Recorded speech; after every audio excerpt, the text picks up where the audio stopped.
Class 9th के मेरे प्रिय फ्री फायर लवर्स, मेरे रसगुल्लो, आप लोग का यही मैसेज आ रहा था ना कि प्लीज सर क्लास 9th की हिंदी का हमें प्रश्न पत्र प्रोवाइड करा दीजिए। एंड फाइनली अब मैं हिंदी का प्रश्न पत्र लेकर के आ चुका हूं जो एक अभ्यास प्रश्न है। अगर आप इस वीडियो को बहुत अच्छे से देखते हैं, इसमें बताए हुए क्वेश्चंस को बहुत अच्छे से तैयार कर लेते हैं, अपने एग्जाम में अच्छा स्कोर गेन करने वाले हो। आपका पेपर कुछ इस प्रकार से रहेगा। टोटल आपके एग्जाम में 23 प्रश्न देखने को मिलेगा और समय आपको 3 घंटे दिए जाएंगे। 8 नंबर का आपका 8 पेज का आपका पेपर रहेगा और 75 नंबर का पूरा पेपर रहने वाला है। आगे इसमें निर्देश कुछ इस प्रकार से लिखा गया है, जैसे सभी प्रश्न को हल करना अनिवार्य है और बहुत वेरियस वेरियस इंस्ट्रक्शन अवेलेबल है। आगे देख लेते हैं नोट में। This is middle education provided mock set to help students experience the exam pattern beforehand. मतलब अगर आप घर बैठे अपने एग्जाम के पहले एग्जाम पैटर्न को समझना चाहते हो, देखना चाहते हो, तो मिडिल एजुकेशन आपके लिए मॉक सेट प्रोवाइड करा रहा है। तो चलिए फटाफट हम देख लेते हैं किस प्रकार से क्वेश्चंस पूछा गया है एंड क्या होगा इनका सही उत्तर।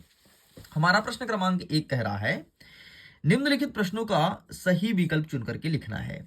पहला नंबर कहता है, हिंदी साहित्य का सर्वाधिक लोकप्रिय महाकाव्य कौन सा है? पद्मावत, पृथ्वीराज रासो, साकेत या रामचरितमानस?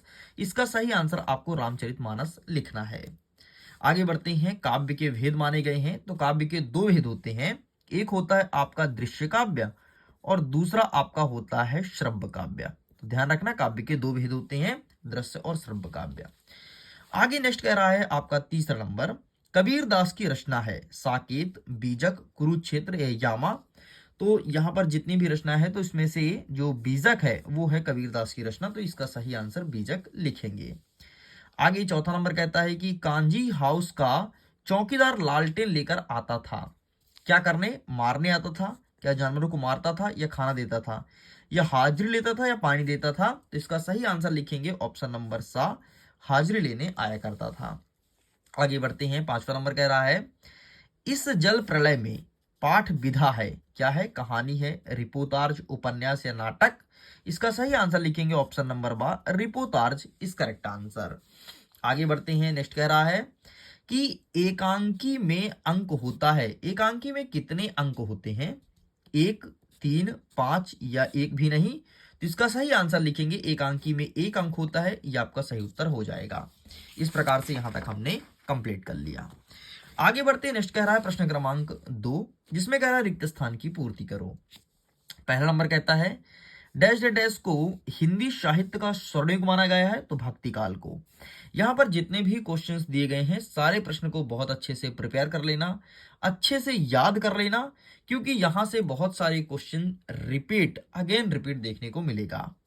आगे नेक्स्ट कह रहा है कि मेरे नाना पक्के डैश डैश माने जाते हैं, तो यहां पर आपको साहब लिखना है। रामचरितमानस क्या है? तो एक महाकाव्य है, तो यहां पर आपको महाकाव्य लिख देना है। आगे बढ़ते हैं। मात्रिक छंद में डैश डैश की गणना की जाती है, तो मात्रिक छंद में मात्राओं की गणना होती है, तो यहां पर आपको मात्रा लिखना है। नेक्स्ट कह रहा है, वे शब्दांश जो शब्द बनाते समय शब्द के आरंभ में लगते हैं या प्रारंभ में लगते हैं, उसे क्या कहते हैं? उसे उपसर्ग कहते हैं, ध्यान रखिएगा। और जो शब्द के अंत में लगता है उसे प्रत्यय कहा जाता है। नेक्स्ट कह रहा है कि करुण रस का स्थायी भाव क्या होगा? तो करुण का सुख हो जाएगा। तो फिर रति किसका है? तो रति है श्रृंगार का। किसका है? श्रृंगार का रति है। और क्रोध का क्या है? तो रौद्र का क्रोध है। ठीक, ये तीनों ध्यान रखिएगा। नेक्स्ट आगे बढ़ते हैं। प्रश्न क्रमांक 3 कह रहा है कि सही जोड़ी का मिलान करो। एक साइड लिखा है स्तंभ आ, दूसरा लिखा है 12 नंबर लहासा की ओर, तो इसका सही आंसर आपको लगाना है राहुल संख्यात्रायण, ये इनके लेखक हैं। नेक्स्ट कहता है माखनलाल चतुर्वेदी, तो इसका सही आंसर लिखाओगे एक भारतीय आत्मा। नेक्स्ट कह रहा है रस के अंग, तो रस के 4 अंग होते हैं। ठीक है, तो ये हो जाएगा आमने सामने, रस के 4 अंग। रचना के आधार पर वाक्य होता है 3 प्रकार का, कौन कौन सा? सरल वाक्य, संयुक्त वाक्य और एक आपका होता है मिश्रित वाक्य, मिश्र वाक्य। ठीक, ये नेक्स्ट आगे कह रहा है पंचवटी, तो पंचवटी में आपको लगाना है 5वें नंबर का एक खंड काव्य है। घर का नौकर, तो इसका सही आंसर आपका रतन हो जाएगा। इस प्रकार से ये होता है कंप्लीट। आगे बढ़ते हैं नेक्स्ट प्रश्न की तरफ। हमारा चौथा नंबर कह रहा है कि निम्नलिखित प्रश्न का उत्तर एक वाक्य में देना है। रसखान किसके अनन्य भक्त थे? तो रसखान श्री कृष्ण के अनन्य भक्त थे। साहित्यिक पुरखे किसे कहा गया है? तो मुंशी प्रेमचंद्र को साहित्यिक पुरखे कहा जाता है। समास कितने प्रकार के होते हैं? तो समास के 6 प्रकार होते हैं। ठीक है, अव्यय भाव, तत्पुरुष, द्वंद्व, दिगु, कर्मधाराएं। ठीक है, और एक आपका बहुप्रिया। आगे बढ़ते हैं। जहां काव्य का आधार शब्द होता है वहां कौन सा अलंकार होता है? तो वहां पर आपका शब्द अलंकार हो जाता है। और जहां पर अर्थ के आधार पर होता है वहां पर अर्थ अलंकार कहलाता है। लोक में प्रचलित उक्तियां क्या कहलाती है? तो लोक में प्रचलित उक्तियां को लोक उक्तियां कहा जाता है। नेक्स्ट कह रहा है कि शादी के बाद लेखिका मृदुला गर्ग कहाँ रहने लगी थी? तो नगर में जाकर के रहने लगी थी, ध्यान रखना। आगे बढ़ते हैं। 5वां नंबर कह रहा है निम्नलिखित कथनों का सत्य और असत्य बताना है। सुमित्रानंदन पंत क्या प्रकृति प्रेमी कवि थे? तो बिल्कुल सही हो जाएगा। नेक्स्ट कह रहा है कि खंड काव्य की कथा वस्तु विस्तृत होती है, गलत हो जाएगा। नेक्स्ट कह रहा है कि लॉरेंस को कबूतर से प्रेम था, बिल्कुल गलत हो जाएगा। नेक्स्ट कह रहा है कि विचार विनिमय का माध्यम भाषा होता है, तो बिल्कुल सही हो जाएगा। नेक्स्ट कह रहा है विभीषिका से तात्पर्य भयंकरता से है, तो ये आपका सही हो जाएगा। एंड राम स्वरूप की पत्नी का नाम प्रेमा था, ये आपका सही हो जाएगा। इस प्रकार से ये सब होते हैं कंप्लीट। इतना ही नहीं, अगर इसके पीडीएफ को डाउनलोड करना चाहते हो तो जाकर के पीडीएफ को डाउनलोड कर लो। और चाहे आपके एग्जाम में कोई भी सेट आए, ABCDEF, सारे सेट के लिए ये क्वेश्चन पेपर बहुत ज्यादा महत्वपूर्ण है। और अगर आप देख के आते हो तो डेफिनेटली 5 फरवरी के एग्जाम में टॉप करने वाले हो। तो चलिए स्टूडेंट्स, हम आगे के क्वेश्चंस को कवर अप करते हैं, लेकिन उसके पहले पीडीएफ को डाउनलोड करने के लिए लिंक डिस्क्रिप्शन बॉक्स में है, जाकर के डाउनलोड कर लीजिए। आपको क्वेश्चन पेपर विथ सॉल्यूशन आपको मिल जाएगा। सॉल्यूशन कैसे मिलेगा? यहां पर मैं सॉल्यूशन दिखाने वाला हूं एक प्रश्न का, और वैसे ही सॉल्यूशन आप डाउनलोड कर सकते हो। चलो तो आगे बढ़ते हैं और हम सारे क्वेश्चन को क्रमशः कवर करते हैं।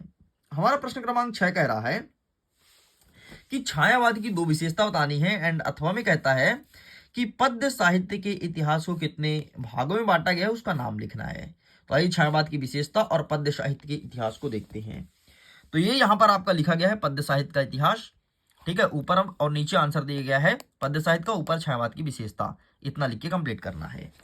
आगे बढ़ते हैं। नेक्स्ट कह रहा है सुमित्रानंदन पंत और माखनलाल चतुर्वेदी का भाव सौंदर्य 2 विशेषता लिखनी है, ये प्रश्न पूछा है। तो ये रहा इसका आंसर। ठीक, ये रहा 7वें का एंड ये रहा अथवा वाला, तो आपको ये दोनों लिख के कंप्लीट करना है। आगे बढ़ते हैं। 8वां नंबर कह रहा है कि कवि माखनलाल चतुर्वेदी को कोयल से ईर्ष्या क्यों हो रही थी? अथवा में कहता है कि कवित्री ललब्ध का घर जाने की चाह से क्या तात्पर्य है, ये प्रश्न पूछा गया है। ये रहा इनका आंसर। ठीक है, ये आंसर लिखा गया है कि कोयल से ईर्ष्या क्यों हो रही थी। एंड अथवा में कवित्री ललब्ध घर जाने की चाह से क्या तात्पर्य। इसको थोड़ी जूम आउट करता हूं। ठीक, तो इसका भी स्क्रीनशॉट ले लीजिए।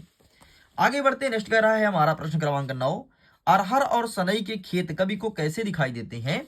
और यहीं पर अथवा में कहता है कि लता ने बादल रूपी मेहमान को किस तरह देखा और क्यों, ये प्रश्न पूछा गया है। तो आइए देख लेते हैं। ये रहा इसका आंसर। ठीक, ये आंसर लिख करके आना है कि अरहर और सनई सुनहरे खेतों को देखकर कवि को ऐसा लगता है कि मानो धरती पर अपनी कमर कस ली हो, और अथवा वाला आंसर लिखा गया है। चलिए आगे बढ़ते हैं। नेक्स्ट हमारा प्रश्न क्रमांक 10 कह रहा है कि छंद किसे कहते हैं? छंद के प्रकार का नाम लिखो। अथवा में कहता है कि रस किसे कहते हैं? रस के अंगों का नाम लिखो। तो आइए हम आपको छंद दिखाते हैं कि छंद किसे कहते हैं और इसका प्रकार क्या लिखोगे। तो ये यहां पर अवेलेबल है छंद का, कि छंद वर्णों की संख्या एवं क्रम, मात्रा, यति, गति के संबंध में नियोजन पद्य रचना को छंद कहा जाता है। और इसके मात्रिक और वाणिक 2 प्रकार का होता है। अथवा में देख लो, यहाँ पर काव्य वाला लिखा गया है। आगे बढ़ते हैं। 11 नंबर कह रहा है कि अनुप्रास अलंकार को परिभाषित करना है। तो सिंपल सा, ऐसा कोई काव्य जिसमें एक ही वर्ण की आवृत्ति कई बार हो, या 2 से अधिक बार हो, ऐसे भी कह सकते हैं 2 से अधिक बार हो, उस वहां पर अनुप्रास अलंकार कहलाता है। उदाहरण लिखोगे तो और अच्छा स्पष्ट हो जाएगा। उदाहरण पूछा भी है। उदाहरण हो जाएगा आपका, चारु चंद्र की चंचल किरणें खेल रही थी जलथल में, स्वच्छ चांदनी बिछी हुई है अवनी और अंबरतल में।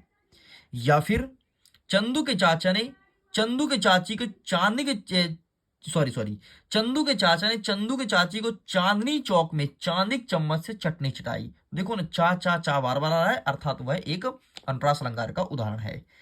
अथवा कहता है महाकाव्य और खंड काव्य में कोई 2 अंतर लिखो। तो महाकाव्य में किसी भी चीज का समग्र वर्णन होता है, जबकि खंड काव्य में छोटा वर्णन होता है। बाकी आंसर यहाँ पर लिखा गया है, आप इसका फोटो खींच सकते हो। ये देखो ऊपर अथवा में महाकाव्य खंड काव्य लिखा गया है। आगे बढ़ते हैं। 11 नंबर कह रहा है एकांकी विधा की दो विशेषताएं बतानी है। ये प्रश्न है आपके 2 नंबर का, एंड आपको कहानी और उपन्यास में अंतर भी लिखना है। तो आइए देखते हैं 12 नंबर, ये रहा है आपके सामने। ठीक, यहाँ पर अथवा वाला बस दिया है, ऊपर वाला यहाँ पर स्किप हो गया, टाइपिंग करना मैं भूल गया हूं, लेकिन जब आप पीडीएफ डाउनलोड करोगे तो पीडीएफ में आपको दे दूंगा। ठीक है, नेक्स्ट 13 नंबर कह रहा है मुंशी प्रेमचंद्र और महादेवी वर्मा की भाषा शैली और विशेषताएं बतानी है, साथ ही इनकी 2 रचनाएं भी ध्यान रखना। ठीक, इनकी 2 रचना भी ध्यान रखना। तो ये आपको आगे दिखा देता हूं, ये रहा 13 नंबर का। ठीक, आप ऊपर प्रेमचंद्र का है, नीचे है आपके ये भाषा शैली हो गया, एंड नीचे आपको मिलेगा महादेवी वर्मा का, आप इसका फोटो खींच सकते हो। आगे बढ़ते हैं। 14 नंबर कह रहा है कि किस घटना ने सलीम अली की जीवन दशा को बदल दिया, और अथवा में कहता है कि कांजी हाउस में कभी कैद पशु की हाजिरी क्यों ली जाती थी। ये प्रश्न पूछा गया है, ये प्रश्न आपके 2 नंबर का है। तो आइए देखते हैं इसका सही आंसर क्या होगा। तो ये आंसर लिखा गया है, ठीक है, ऊपर वाला एंड अथवा और नीचे वाला आंसर लिखा है, तो आप इसका फोटो खींच लीजिए। आगे बढ़ते हैं। नेक्स्ट 15 नंबर क्या कह रहा है, राहुल संख्यात्रन ने डाकू से बचने के लिए कौन सा साधन अपनाया था, और अथवा में कहता है कि महादेवी वर्मा उर्दू फारसी भाषा क्यों नहीं सीख पाई। तो आइए देखते हैं इसका आंसर, ये रहा है आपके सामने, आप इसका फोटो खींच लीजिए। आगे बढ़ते हैं। नेक्स्ट कह रहा है प्रश्न क्रमांक 16 कि संधि और समास में कोई 2 अंतर लिखना है, और अथवा में कहता है कि निपात शब्द किसे कहते हैं, उदाहरण सहित लिखो। ये प्रश्न पूछा है 2 नंबर का। तो ये रहा है आपके सामने संधि और समास, और ये रहा आपका अथवा वाला निपात शब्द। ठीक, तो इसे अच्छे से प्रिपेयर कर लेना। आगे बढ़ते हैं। 17 नंबर कह रहा है कि बाढ़ पीड़ित की मदद के लिए हर नाव पर क्या क्या सामग्री होना चाहिए, मतलब नाव पर क्या क्या होना चाहिए ताकि बाढ़ पीड़ित लोग बच सकें। अथवा में कहता है लेखिका मृदुला गर्ग नानी से क्यों प्रभावित हुए, लिखिए। तो ये रहा है आपके सामने आंसर, इसका भी आप फोटो खींच लो। ठीक है, ये ऊपर वाला आपका रहा, लाइफ जैकेट, रेडियो, फोन, ये सेल फोन होना चाहिए, प्राथमिक चिकित्सक सामग्री होनी चाहिए, ये पूरा लिखा गया है। एंड इसके बाद अथवा का आंसर ये रहा आपके सामने। चलो आगे बढ़ते हैं। 18 नंबर कह रहा है कि काव्यांश का संदर्भ प्रसंग सहित भावार्थ लिखना है। ठीक है, यहाँ पर देख लो। एंड अथवा में क्या पूछा गया है, ये यहाँ पर अथवा लिखा है। ठीक है, एंड अथवा में कौन सा क्वेश्चन दिया गया है, अथवा में बोला गया है मनुष्य हो तो वही रस खानी। ठीक, ये प्रश्न पूछा गया है। तो आइए देखते हैं 18 का उत्तर क्या हो जाएगा। ये लिखा है 18 का उत्तर। ठीक, ये इसका संदर्भ प्रसंग और भावार्थ, एंड अथवा का देख लो संदर्भ प्रसंग और भावार्थ, इतना लिख के आपको कंप्लीट करना है। आगे बढ़ते हैं। 19 नंबर में गद्यांश का संदर्भ प्रसंग और भावार्थ लिखना है। ठीक है, गद्यांश के ध्यान से देख लो। एंड अथवा में क्या पूछा है, 2 बैल वाला पार्ट से पूछा है, तो इसे भी ध्यान से देख लीजिए। ठीक, तो इसका आंसर मैं दिखा देता हूं, ये रहा आपके सामने 19 नंबर का आंसर ये। ठीक, ये रहा संदर्भ। आगे बढ़ते हैं। तो ये रहा आपके सामने प्रसंग और व्याख्या, बस इतना लिखना है। अथवा वाला देख लो संदर्भ प्रसंग और व्याख्या, बस इतना लिख के कंप्लीट करेंगे। हमारा 20वां नंबर कह रहा है कि जल है तो कल है पर एक अनुच्छेद लिखना है। अथवा में कह रहा है कि वार्षिक परीक्षा की तैयारी के लिए पिताजी से संवाद लिखना है। तो ये रहा है आपके सामने, जल है तो कल है, इस पर अनुच्छेद, और यहां से अथवा स्टार्ट होता है और यहां से नीचे लिखा है संवाद। ठीक, तो आप ये देख लेना। नेक्स्ट हमारा 21 नंबर कह रहा है कि अपठित काव्यांश को पढ़ना है और गद्यांश को पढ़ करके प्रश्न का उत्तर देना है। तो इसका आंसर मैंने यहाँ पर टिक कर रखा है। ठीक है, पहले आप देख लो यहाँ पर गद्यांश और इसका उत्तर। ठीक है, जो पहले प्रश्न का उत्तर क्या हो जाएगा आपका मनोरंजन, दूसरे का उत्तर हो जाएगा कि मानव जीवन के लिए मनोरंजन क्यों आवश्यक है, तो यहां से लेकर के और यहां तक लिखना है। एंड तीसरा कह रहा है कि इसका सारांश लिखो, तो इसको पढ़ो और अपने शब्दों में लिखो, बस इतना आपको करना है। आगे बढ़ते हैं। अथवा कहता है कि समय का सबसे कहना है कि जीवन चलते रहना, इस प्रकार से लिखा गया है। तो इसका प्रश्न देखो कि जो आपका काव्यांश है इसका शीर्षक क्या है, तो समय है। समय किसका मित्र है, तो जो सदा काम करते रहता है उसका मित्र है समय। और इसका फिर से भावार्थ मतलब अर्थ लिखना है, तो अपने हिसाब से जो समझ में है वो लिख दीजिएगा। आगे बढ़ते हैं। 22 नंबर कह रहा है कि अपने विद्यालय के प्राचार्य को शाला शुल्क मुक्ति हेतु आवेदन पत्र लिखना है। अथवा कहता है कि प्रातःकालीन सैर का लाभ बताते हुए छोटे भाई को पत्र लिखिए। तो आइए दिखाते हैं प्रश्न क्रमांक 22 का उत्तर। ये रहा है आपके सामने, आप इसका फोटो खींच लो। एंड ये रहा अथवा के बाद इसका फोटो खींच लो। ठीक है, बाकी इन सबका पीडीएफ डाउनलोड कीजिए, लिंक डिस्क्रिप्शन बॉक्स में दिया गया है। आगे बढ़ते हैं। 23वां नंबर कह रहा है कि किसी एक पर आपको निबंध लिखना है, विद्यार्थी जीवन और जीवन में खेल का महत्व। मैं तो कहूंगा एग्जाम में आप विद्यार्थी जीवन पे लिख करके आओ, क्योंकि आप स्वयं एक स्टूडेंट हो, आपको बेहतर पता होगा। अगर आपको विद्यार्थी जीवन नहीं लिखना तो आप खेल के भी ऊपर लिख सकते हो, क्योंकि आप स्वयं एक विद्यार्थी हो और आपने बहुत सारी गेम खेल रखी है। इस प्रकार से आप खेल का अटेंड कर सकते हैं। लीजिए स्टूडेंट, इस प्रकार से मैंने पूरे के पूरे 1 से लेकर के 23 तक जितने भी क्वेश्चंस थे मैंने सब कुछ कंप्लीट करा दिया और सबका आंसर भी दिया हूं। ओके, तो जाइए जाकर के पीडीएफ को डाउनलोड कीजिए, सारे क्वेश्चन को बेहतरीन ढंग से प्रिपेयर कर लीजिएगा। वीडियो कैसा लगा कमेंट सेक्शन में जरूर बताइएगा एंड वीडियो को लाइक करके दोस्तों तक शेयर कीजिए। Bye bye.